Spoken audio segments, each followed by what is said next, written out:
What's going on, guys? Welcome to Victims and Villains. This is a channel dedicated to educating and engaging individuals like yourselves on mental health awareness through pop culture.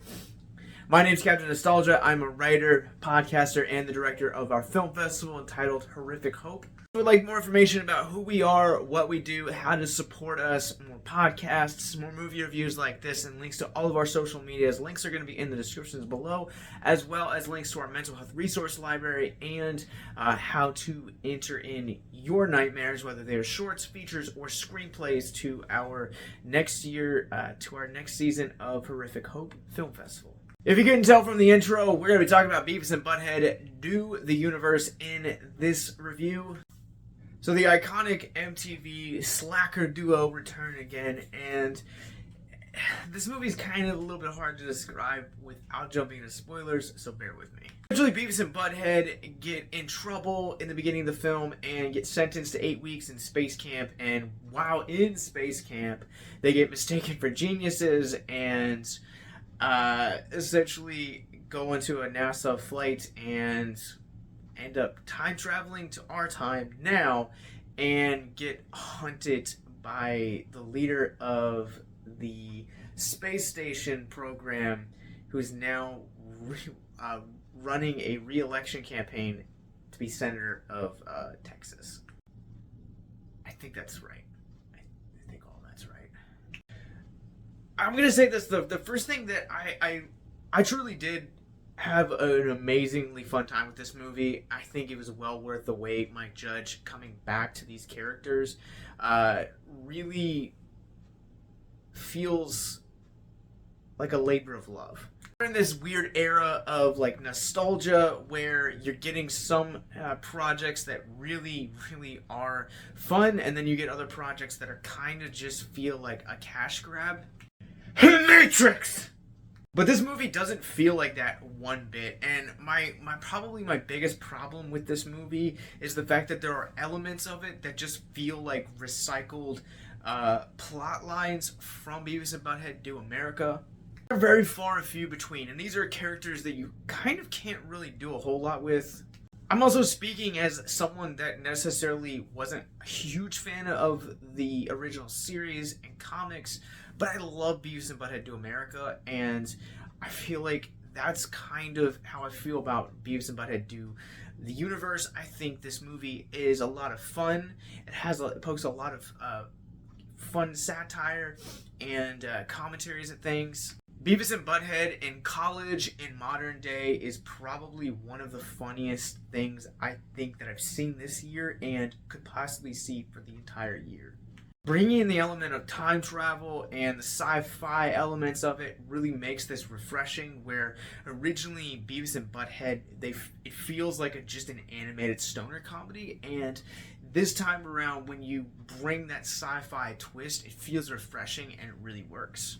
Obviously, Mike Judge returning to this project not only to serve as one of both the writer and director seats. He is a in both positions, but he also returns to play Beavis Butthead among many other characters.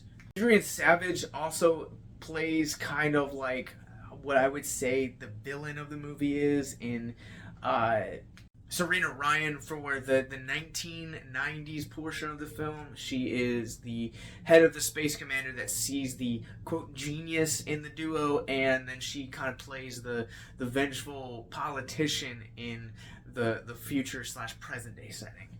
And I gotta say, like the two dynamics of Judge and Ryan together, I just think makes this film work really well. Like Ryan as both a protagonist and antagonist, because depending on the time you're looking at it, she is both. It's a really solid performance, and I think it really stands out. It's a stark comparison against Beavis and Butthead, and the two just work really well together.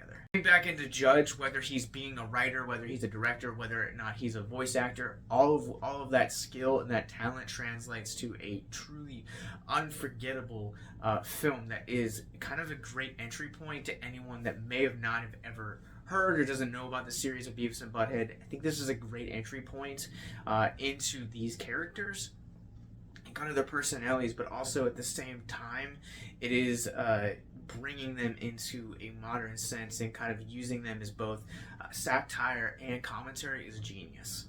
This movie's pacing is impeccable. I think this is probably one of the best things that I have seen Mike Judge do. I really, really enjoy his take on these characters and throwing them in a modern day setting in a post Me Too world, in commenting on race and just everything in general. I think this movie was just really well done in how it handles its commentary and also uses it as kind of a satire as well. Though this film starts out on a 3D type animation, I have to say, jumping back into the 2D animation, this animation looks really crisp, it's really stark, but yet it still feels like an updated version of the original roughness that Judge brought to these characters when they first aired on MTV in the early 90s. The jokes are really well done in this movie. I, again, not being a super fan of the original series, I found myself laughing so much in this movie that I honestly can't wait to come back. And I think that the movies of Beavis and Butthead are really strong because of the writing and the intentionality of humor and how it's used as not only commentary but satire as well. Like, I honestly don't have enough good things to say about this movie. Like, this movie is such a huge surprise. I'm really glad that Mike Judge had another story with these characters, and I'm glad that there's a natural progression that comes with this. So, like, again, as I said, it's going to really charm fans of the classic series and movie, but also at the same time, it might alienate some new viewers, but also at the same time, it serves as a great launching point for the viewers. Natural extension. Alright, I'm going to run this through our Rorschach rating scale. This is easily a 4 out of 5 for me. I think this movie, it hits all the right jokes. It's smart. Even for some of its dumber elements, it still feels like very intentional, very smart, very kind of fish out of water. The sci-fi mixing with the nostalgia is just very on point, and its commentary and satire is just utterly fantastic. Seeing Beavis and Butthead do the universe, let me know in the comments below what you guys thought about it. You guys can catch it if you haven't. It's now streaming exclusively on Paramount Plus, and I really hope that this is not the one and done kind of deal. I really hope that they bring back a sequel to this movie, kind of like a natural progression on what Beavis and Butthead looked like in the 2020s. I think that would be fascinating. And now it's time for our mental health moments. If you're new to our content, mental health moment is where we take a theme of mental health from the movie of which we're talking about and we break it down for just a few moments in hopes to deconstruct the stigma surrounding mental health. So while this movie doesn't inherently have any mental health themes, there is a particular line in the movie that I want to talk about and encourage you just for a few moments. After Beavis and Butthead kind of find themselves in modern day times, one of the characters that basically kind of talks about, you know, giving hope, and we're kind of in the stage now where we as a culture, we need hope. In the wake of Friday's announcement overturning Roe v. versus Wade, inflation, the cost of living just becoming more and more increasingly, it's not a surprise that there's a lot of anger, that there's a lot of depression, that there's a lot of just feeling of hopelessness out there. I get it 100%. I've had multiple conversations with people in the last week, just hearing and expressing not only my own frustrations, but also at the same time listening to theirs. To hear that sense of hopelessness, and I just want to remind you that take those moments of hope and hold on to them.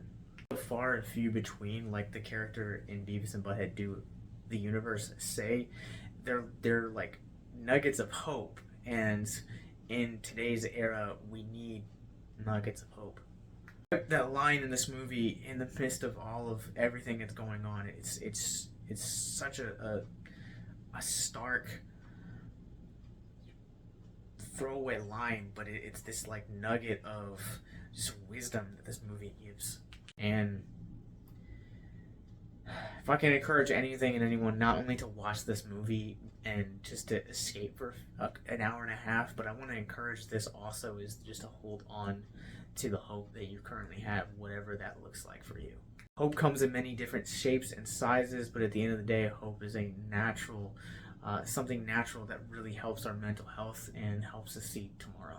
Once again, if you or someone you know is watching this and you're struggling with depression, suicide, addiction, self-harm, or you just feel like you need to be heard, consider our resources in the links below. Our mental health resource library. This is the reason we make the content we do.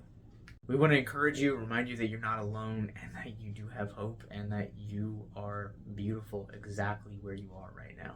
Not to be okay. If I can encourage you in any way, shape, or form, it's to consider our resource library or any resources out there. Get help. And as always, thank you guys for watching. Make sure that you guys hit that subscribe button. And check out more content from us. Have a great weekend, guys.